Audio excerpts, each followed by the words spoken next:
Hi, my name is Mike Keenan, and hopefully I've got another interesting video for you today.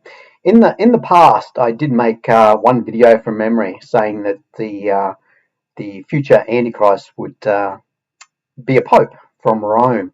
But I'm just going to read a section of a book to you, and this book is called "How Satan Turned America Against God," and it's by Dr. William P. Grady. Look, I'm just going to read it, and then we'll just go from there. And this is in a section called Roman Foundations. And just forgive my bad eyesight, and I'll just try to read this as best as I can. As the chief priest spat in our Saviour's face, the devil has been spitting on America ever since her provincial inception. And the reference is given to Matthew 26, verse 67.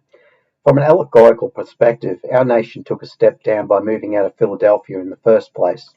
Remember, it was in the city of brotherly love that the Lord opened the amazing door of religious liberty. Reference given there to Revelation 3, verse 8.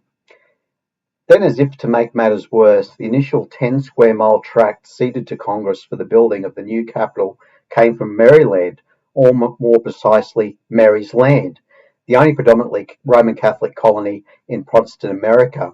With 13 people in the room, our Saviour had stated, Have not I chosen you 12, and one of you is a devil? Reference there is John 6, verse 70. The District of Columbia would actually be sandwiched between Maryland and Virginia, which is also significant. Whereas the Bill of Rights was secured primarily by Virginia Baptists, Maryland became the first state to outlaw free speech under the guise of religious tolerance. Henceforth, it would be intolerable for Bible-believing missionaries to tell the heathen in Maryland that their first pope had a mother-in-law, reference given in Matthew 8, verse 14. The history behind the land deed is also enlightening. This is interesting.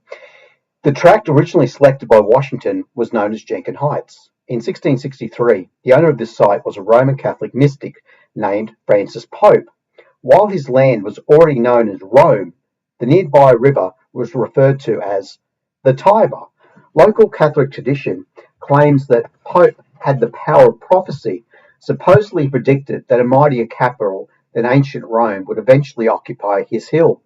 According to the standard history of the city of Washington, from a study of the original sources, Fran foresaw that later generations would command a great and flourishing country in the New World. He related that he had a dream, a vision, in which he had seen a splendid parliament house on the hill, which he purchased and called Rome, in prophetic honour of the great city to be. This Catholic concept of a second Rome circulated well into the 19th century. The poem to Thomas Hume from the city of Washington was included in the poetical works of Thomas More, published in 1853.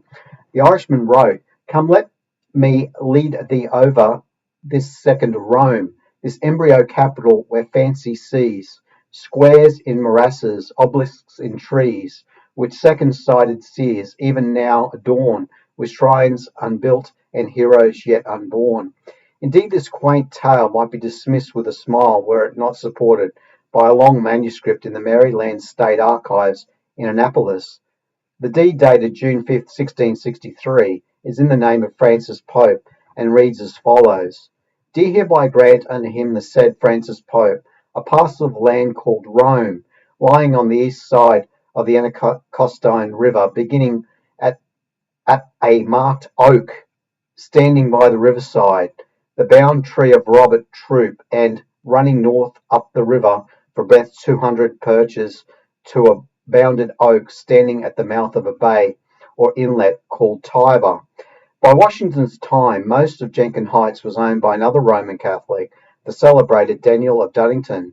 In 1784, Dan proposed to his relative, John Carroll, that the spot would make an excellent location for the new college the latter was planning to build. Fortunately, Carroll declined the free gift and planned his Jesuit-run Georgetown University just a few miles down the road.